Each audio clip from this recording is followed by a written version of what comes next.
जब से सृष्टि की रचना हुई तो माइट इज राइट का प्रिंसिपल लागू हुआ। जो शक्तिशाली था उसने कमजोर को दबाया। सभ्यता का जैसे जैसे विकास आरंभ हुआ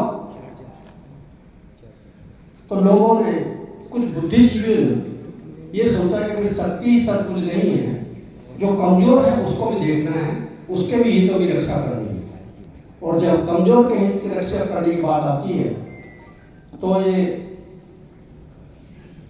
भगवान मर्यादा पुरुषोत्तम भगवान रामचंद्र जी के कार्यकाल से ही शुरू हुआ कि कैसे वंचितों को, शोषितों को उनका अधिकार मिले। और उन्होंने मर्यादा कायम की कि जिसका अधिकार है उसको वो अधिकार मिलना चाहिए। समाज के अंदर बराबरी का अधिकार उस काल से शुरू हुआ। समय समय पर जो मानव अधिकारों का हनन हुआ उसके बारे में आवाज उठती रही, कभी दबे स्वरों से, कभी उच्च स्वर में। 536 बीसी के अंदर सबसे पहले मानव अधिकारों के बारे में रैनसेसर ने जो आवाज उठाई, जो सब दास थे उनको छोड़ दिया गया। हालांकि यूनाइटेड नेशंस ने 10 दिसंबर 1948 को जो दस्तावेज मानव अधिकारों के बारे में प्रस्तुत किया, जिसमें भारत भी भागीदार रहा, लेकिन उससे पूर्व 1931 में कराची में इंडिया नेशनल कांग्रेस का एक अधिवेशन हुआ था और जिसके चेयरपर्सन सरदार वल्लभ भाई पटेल जी थे। और उन्होंने सबसे पहले उस अधिवेशन के अंदर यही मुद्दा उठाया कि कैसे हम लोगों के लिए और उनके आत्मसम्मान की, उनके अधिकारों की रक्षा कर सकते हैं। और वो अधिकार उनके क्या होंगे? वो शिक्षा का अधिकार होगा, वो उनका राजनीतिक अधिकार होगा और वो उनका पॉलिटिकल वैल्यू होगा। इन सब चीज़ों को लेकर के जब हम बात करते हैं तो हमारे जो नेता थे, भारत के पहले उप प्रधानमंत्री सरदार वल्लभ भाई पटेल जी ने इन विचारों को एक ऐसी हवा दी जिसे 1948 में यूएन ने भी स्वीकार किया। और उसके बाद 1993 में national human rights commission act बना और हर तरह से मानव के अधिकारों की रक्षा की बात की जाने लगी।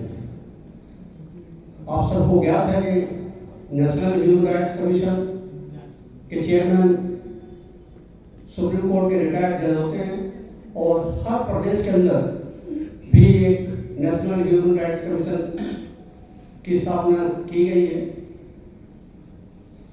और उनका कार्य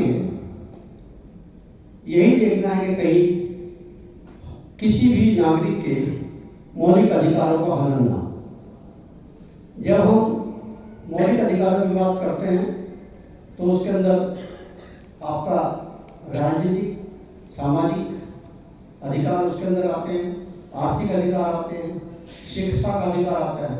जैसे जब हम शिक्षा की बात करते हैं तो पहले जैसे हर व्यक्ति को शिक्षा प्राप्त करने का अधिकार नहीं था, तो यही था कि कुछ वर्ग के लोग ही शिक्षा प्राप्त कर सकेंगे। लेकिन अब केंद्र सरकार ने अध्यादेश पारित करके ये अधिकार दिया, चाहे वो किसी अमीर का बच्चा हो और चाहे किसी गरीब का बच्चा हो। राइट टू एजुकेशन एक्ट आया और राइट टू एजुकेशन एक्ट के अंदर 1 साल से लेकर के और 14 वर्ष के बालक बालिकाओं के लिए मुफ्त शिक्षा का प्रावधान किया गया है। लेकिन अभी भी बहुत से ऐसे माता पिता हैं और ऐसे बच्चे हैं जिनको इसके बारे में ज्ञान ही नहीं है कि ये शिक्षा उनका अधिकार है और ये शिक्षा देने का, मुफ्त शिक्षा देने का केंद्र और राज्य सरकार का दायित्व है। तो आप सब यहाँ हैं तो मैं आपसे यही अनुरोध करूँगा कि आप जहाँ भी जाएं दूसरे मौलिक अधिकारों के साथ साथ एक शिक्षा के मौलिक अधिकार के बारे में भी लोगों को जागृत करें। एक जो मेरे ध्यान में एक बात आती है कि पुलिस के बारे में एक धारणा है कि पुलिस बहुत एट्रोसिटीज करती है, लेकिन जो पुलिस के लोग हैं वो जो 24/7 24 घंटे जिनके लिए ड्यूटी का कोई समय आरंभ नहीं होता और ड्यूटी का कोई समय समाप्त नहीं होता। अगर थाली में भोजन खा रहे हैं और सूचना मिलती है कि कहीं कोई हादसा दुर्घटना हो गई है, तो जैसा आप ही अगर कोई ऐसी घटना के बारे में सुनते हैं तो आपके भी निवाला जो मुंह में जाता है, तो ये लोग भी उस थाली को छोड़ करके अपने कार्य पर निकलते हैं। मैं चाहूँगा कि पुलिस के अधिकारियों के लिए, कर्मचारियों के लिए तालियां होनी चाहिए और उनका समाज में बहुत बड़ा आदर सत्कार होना चाहिए। उत्तराखंड पुलिस के बारे में तो आप सबको पता ही है कि हमारे देवभूमि में पुलिस को हमने मित्र पुलिस का नाम दिया, और ये कहने की बात नहीं है कि हमने मित्र पुलिस का नाम दिया है, पर हमारी पुलिस उत्तराखंड की मित्र पुलिस के रूप में ही काम कर रही है।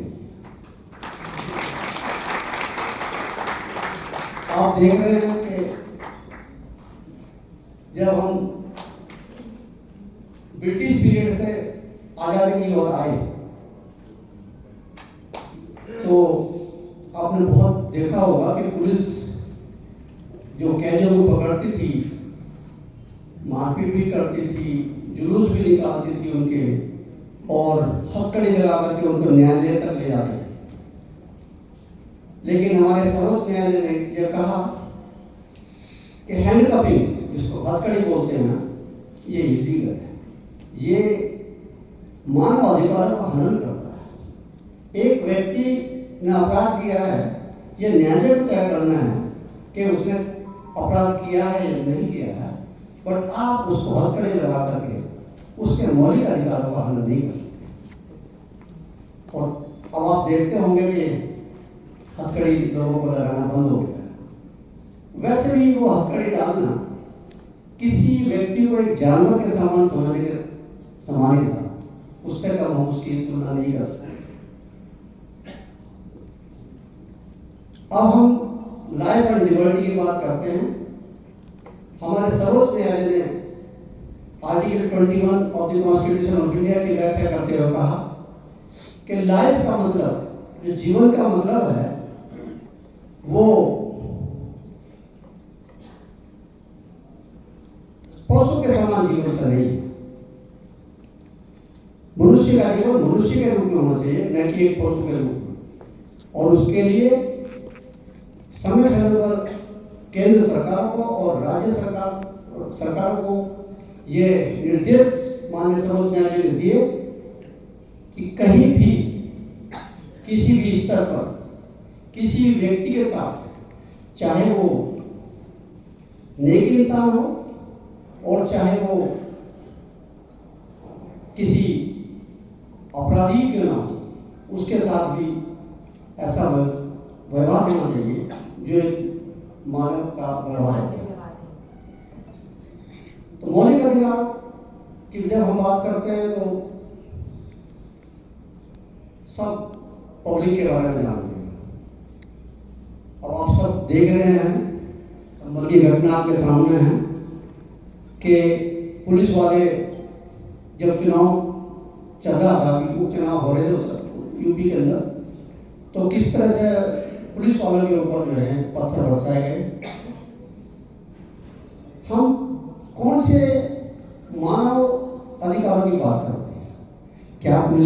मानवाधिकार नहीं है? क्या पुलिस जो है एक पुलिस का ऑफिसर और कर्मचारी है? क्या उसको एक सम्मानजनक जीवन जीने का अधिकार नहीं है? क्या उसके कोई ह्यूमन राइट्स नहीं है? ये सोचने का प्रश्न है। तो जितने भी आप सब लोग आए हैं, आप सब लोगों से मेरा अनुरोध है कि आप बहुत तन्मयता के साथ काम तो कर ही रहे हैं, लेकिन भविष्य में जितना भी और लोगों को इस बारे में जोड़ें और छोटे छोटे सेमिनार करके छोटे छोटे लोगों को ग्रुप में बैठा करके जहाँ भी छोटी मलिन बस्तियाँ हैं और हैं, सब जगह जा करके लोगों को उनके अधिकारों के बारे में अवगत कराएं। जिस कार्य को आप कर रहे हैं, इस कार्य के लिए और लोगों को अपने साथ लाएं।